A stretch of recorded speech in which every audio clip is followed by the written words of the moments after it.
Arrête de manger debout, sinon tu vas avoir mal au ventre. Toi aussi t'as déjà entendu ce genre de reproche? Moi, c'est ma grand-mère qui me le répétait souvent, et pour être honnête avec toi, je ne l'écoutais pas toujours malheureusement. Et j'ai été bien naïf de penser qu'elle me disait ça uniquement pour m'embêter, et si je l'avais écouté, j'aurais pu m'éviter des années de mauvaises habitudes. Mais bon, grâce à ma grand-mère, paix à son âme, aujourd'hui, tu vas pouvoir toi aussi éliminer cette mauvaise pratique de tes habitudes. Et je vais t'expliquer pourquoi tu devrais arrêter de manger debout si c'est quelque chose qui t'arrive de faire toi aussi. Et c'est juste après ça.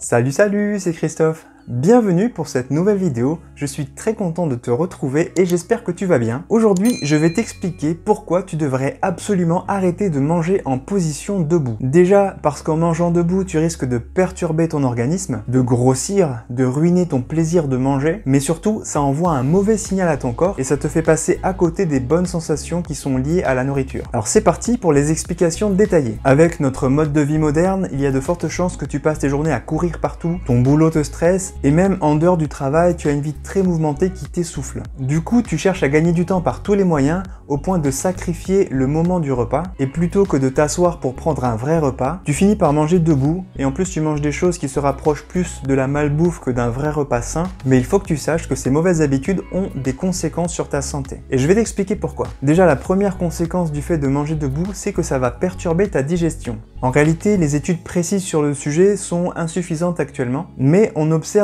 indéniablement qu'en mangeant debout, en fait, tu as tendance à bâcler ton repas. Déjà, tu ne mastiques pas comme tu le devrais, tout simplement parce que tu es moins concentré sur ce que tu manges, et en effet, dans la majorité des cas, quand tu manges debout, tu es en train de faire autre chose, que ça soit marcher dans la rue, discuter avec quelqu'un, faire du lèche-vitrine. Ton esprit est distrait par toutes ces autres choses, et du coup, tu prends moins le temps de bien mâcher tes aliments, et ces aliments se retrouvent en grands morceaux dans ton estomac, ce qui n'est pas du tout idéal pour avoir une digestion efficace. Ensuite, quand on mange debout, on a tendance à avaler beaucoup d'air, déjà parce qu'on doit respirer davantage pour réoxygéner les jambes qui sont en train de fonctionner, donc on avale plus d'air et mécaniquement ça entraîne les fameux ballonnements, ce qui est loin d'être agréable, tu me l'accorderas. Et puisqu'on parle des jambes, il faut savoir que celles-ci ont besoin d'une plus grande quantité de sang quand tu es en position debout par rapport à la position assise, puisqu'elles ont besoin de plus d'oxygène pour fonctionner, et qui dit plus de sang pour alimenter les jambes, dit moins de sang disponible pour ton système digestif, et comme tu l'as deviné, ça n'aide pas du tout à avoir une digestion optimale. La conséquence numéro 2 au fait de manger debout, c'est que ça te fait grossir. Alors c'est vrai, d'après les professionnels de santé, quand tu manges debout, tu as tendance à consommer 50% de nourriture en plus que quand tu es assis.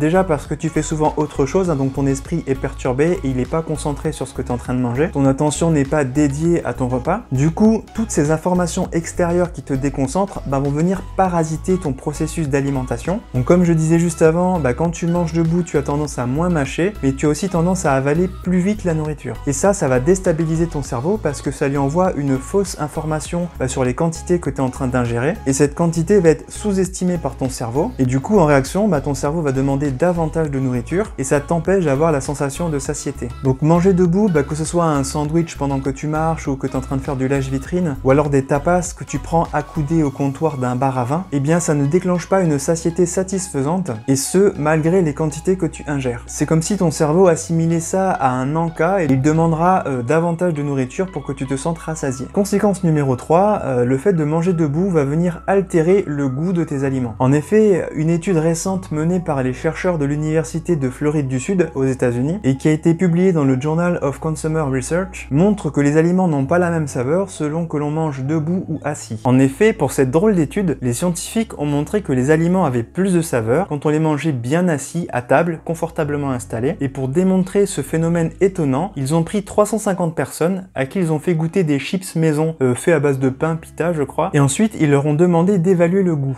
Résultat, ceux qui étaient debout ont trouvé les chips moins bonnes en général que ceux qui étaient assis et confortablement installés dans des chaises rembourrées. Et ils ont aussi fait une seconde expérience où ils ont fait consommer à ces participants des brownies auxquels ils avaient rajouté beaucoup de sel pour les rendre désagréables au goût.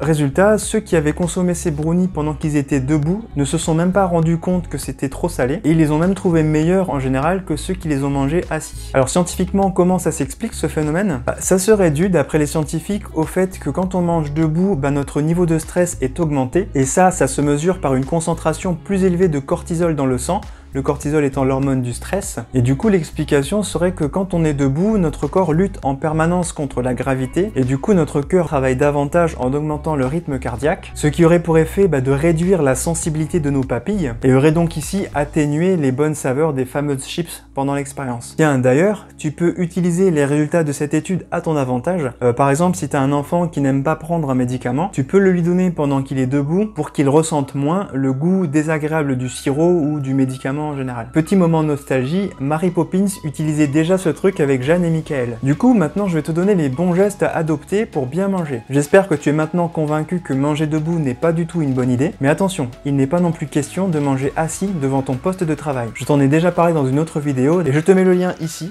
pour que tu ailles la regarder si tu ne l'as pas encore vue. Et du coup, voilà mes 3 conseils pour te débarrasser de cette habitude malsaine qui est celle de manger debout. Premièrement, essaye de te créer une ambiance culinaire détendue. Mieux vaut privilégier un coin repas qui soit cosy, et pourquoi pas à côté d'une fenêtre pour que tes yeux puissent se promener et se détendre. Et d'ailleurs, évite même de te lever au milieu du repas. Deuxièmement, si tu manges avec tes collègues, évite à tout prix de parler boulot. Ça aide rarement à manger sereinement, et tu verras, ça aide l'esprit à s'échapper du stress quotidien. Et troisièmement, prévois au moins 20 minutes pour manger. Alors ça, c'est vraiment le strict minimum pour que ton cerveau ait le temps d'assimiler le fait que tu sois en train de manger un vrai repas. Mange lentement, mâche soigneusement. Une astuce que je peux te proposer, c'est d'essayer de poser ta fourchette entre chaque bouchée. Je sais, ça ralentit un peu le repas, mais au moins ça te pousse à mâcher correctement chacune de tes bouchées. Et enfin, concentre-toi le plus possible sur ce que tu es en train de manger pour aider ton cerveau à bien assimiler la situation. Et tant qu'à faire, éloigne les écrans pendant toute la période du repas. Ça ne pourrait être que mieux pour aider ton cerveau à bien être focalisé sur l'instant du repas. Ce que tu devrais retenir de cette vidéo, c'est que ton cerveau joue un rôle primordial dans ton alimentation et qu'il faut éviter de le berner à cause de mauvais comportements. Alors efforce-toi de redonner à ton cerveau toute sa place au milieu du repas et je t'assure que tous tes mécanismes de digestion, de satiété et autres n'en seront que meilleurs. Et surtout, tu y gagneras grandement en plaisir de manger. Et c'est ça le plus important.